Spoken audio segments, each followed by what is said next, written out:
Death Note being so damn popular, we all already know what this is. High Schuler light यागमी को एक notebook मिलती है जो कि गलती से गॉड ऑफ डेथ या रियूक से गिर जाती है। इस नोटबुक से कोई भी इंसान जिसे चाहे उसे मार सकता है by just knowing the name and the face of the person. Light understands the true potential of the Death Note and goes on a journey to annihilate the evil and become the god of the new world with his mind and the book. Adapting the killer named Kira as detectives and police forces try to catch him along the way. But तुम्हें ये सब already पता है, right? Because Death Note is a very easy to get into psychological and thrilling series that the people who don't watch anime can also get into the show pretty easily. That's the reason Death Note is given the title of the best intro anime. It has fantastic art, amazing music and story filled with twists and turns, constantly shaking the viewer's mind. And obviously the characters, whether it's the carefree Ryuk or the calculative unconventional approach taken by the detective known as L, or the other main user of Death Note, Misa, ये सभी अपने अपने तरीकों से हम सबको entertain रखते हैं। बट जो चीज़ इन कैरेक्टर्स को एक अलग शाइन देती है वो ये है that their relationships with the main man. Light Yagami is definitely one of the most intriguing character in anime and manga, making his way through the entire show with nothing but his personality, his charm, and the ability to deceive others. The rivalry between Light and L is incredible, putting two totally different people against each other, and in दोनों को ही partially पता है that they are in an intellectual fight as a sort of a game. दोनों को ही हार नहीं मानना है and दोनों को ही सच नहीं बताना है until the moment of truth. अब मेरे हिसाब से एल के मरने के बाद जब एल के सक्सेसर्स नियर एंड मेलो पिक्चर में आते हैं ये सीरीज थोड़ा सा डाउनवर्ड जाना स्टार्ट हो जाती है। ऐसा लग रहा था कि ये एक एडिशनल एक्सटेंशन है टू द सीरीज ताकि एंड में लाइट हार जाए, बट फिर भी जिस तरीके से नियर ने लाइट को हराया that was pretty creative and overall series का एंड मुझे सेटिस्फाइंग लगा। एंड एक ऐसी चीज़ है जो कि ऐसे लोगों को नहीं पता होगा जिन्होंने बस डेथ नोट का एनिमे देखा या बस मांगा पढ़ा, which is the way the story ends. The ending of the story is similar but still completely different than each other.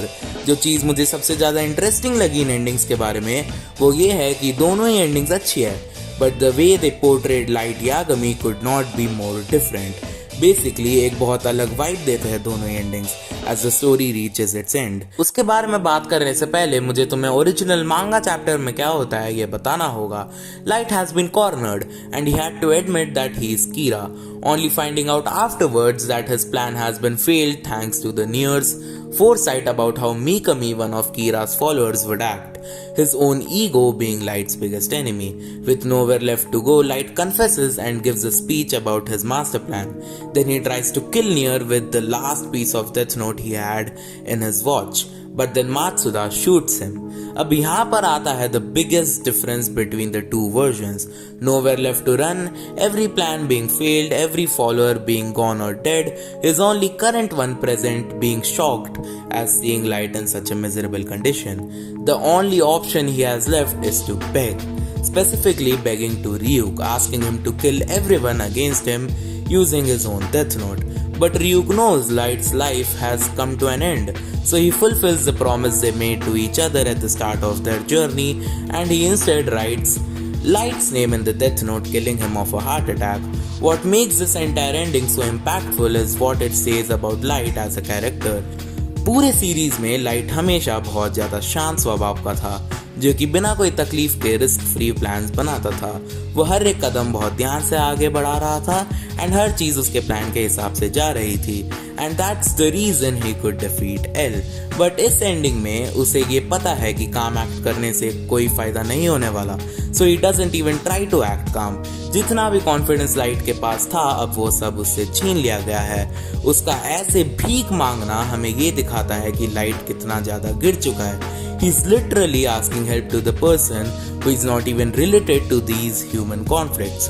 The way he begs Ryuk with no shame shows us that any sort of dignity Light had before is now gone.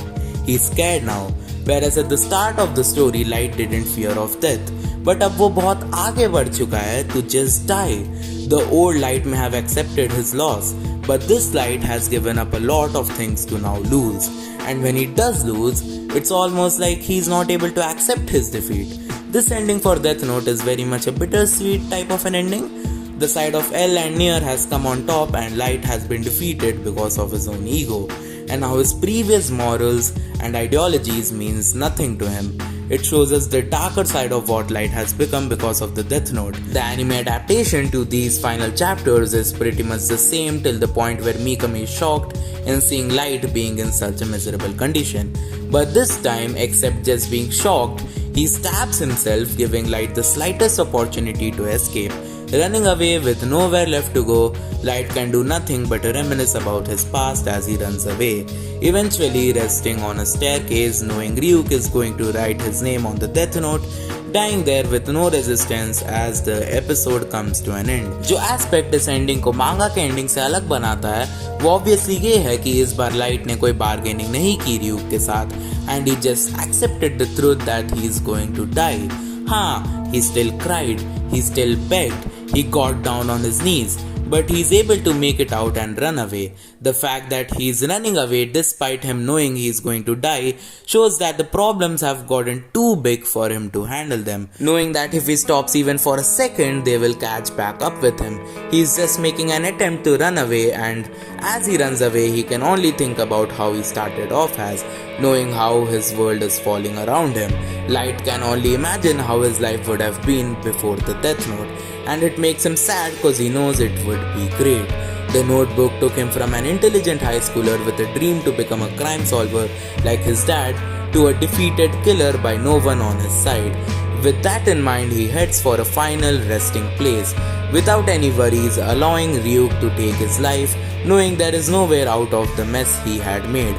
Instead of struggling and crying out for Ryuk to save him, this Light stays calm even though it's just a bluff, and allows his own life to be taken to try staying true to at least some of the dignity he had at the start. Unlike the manga ending, this ending provides a much more dull and gentle end for Light after being defeated. He still gets caught, still has nowhere left to run, and he still cries out for help. But वो फिर भी ये समझता है कि वो कितना ज़्यादा गिर चुका है since he got the Death Note, and he doesn't fight back when Ryuk comes to take back what he lent to Light at the first place. वो एकदम शांति से मर जाता है, लेकिन at the same time वो बहुत ज़्यादा पैथेटिक तरीके से मरता है, which symbolizes that Light ना ही heaven में गया ना ही hell में गया. एंड में मेरे हिसाब से दोनों ही एंडिंग्स वैलिड हैं in the terms of how they concluded the story, but they are also very different than each other. दोनों ही एंडिंग्स हमें ये दिखाता है कि कैसे लाइट का किंगडम पूरी तरीके से तबाह हो गया है. एक हमें थोड़ा बेटर फील कराता है, showing a more low-key, subtle ending of him being a sympathetic kid that got corrupted by something he didn't originally ask for, still holding on to a shred of his humanity and dies thinking about what he has done. And the other is more upfront on showing the fall of Light as he disregards everything and hopes he can live. दोनों ही endings बहुत अलग feel देते हैं and light के character को बहुत अलग तरीके से पोर्ट्रे करते हैं as he enters his final moments, but कोई भी एंडिंग आउट ऑफ प्लेस नहीं लगती है. दोनों मटेरियल्स एक दूसरे से बहुत अलग टोन्स की तरफ अप्रोच करते हैं in terms of how to conclude the story, but दोनों ही मटेरियल्स ये बहुत अच्छी तरीके से दिखाते हैं कि लाइट कितना ज़्यादा गिर चुका है. एट द एंड ये हम ऑडियंस पे डिपेंड करता है कि कौन सी एंडिंग बेटर है.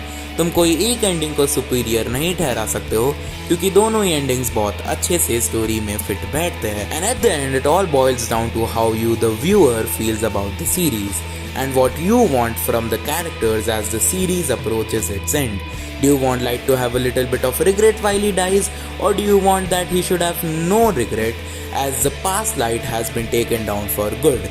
Each has its merits and the downsides depending on what are the viewers' preferences. तो मैं तुम्हें ये नहीं बताने वाला कि कौन सी एंडिंग बेटर है. ये पूरी तरह से तुम पर डिपेंड करता है कि तुम्हें एनिमे या मांगा या दोनों ही एंडिंग्स नहीं पसंद या दोनों ही एंडिंग्स पसंद है. इनफैक्ट मैं यहाँ दोनों एंडिंग्स को कंपेयर करके कौन सी बेटर है ये बताने आया ही नहीं हूँ.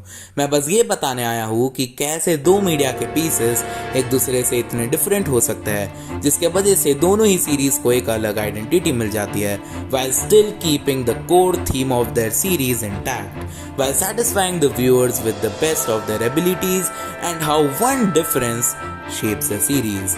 क्या तुम मेरी बातों से सहमति रखते हो या डिसएग्री करते हो? मुझे कमेंट्स में ज़रूर बताना. And that's it for today.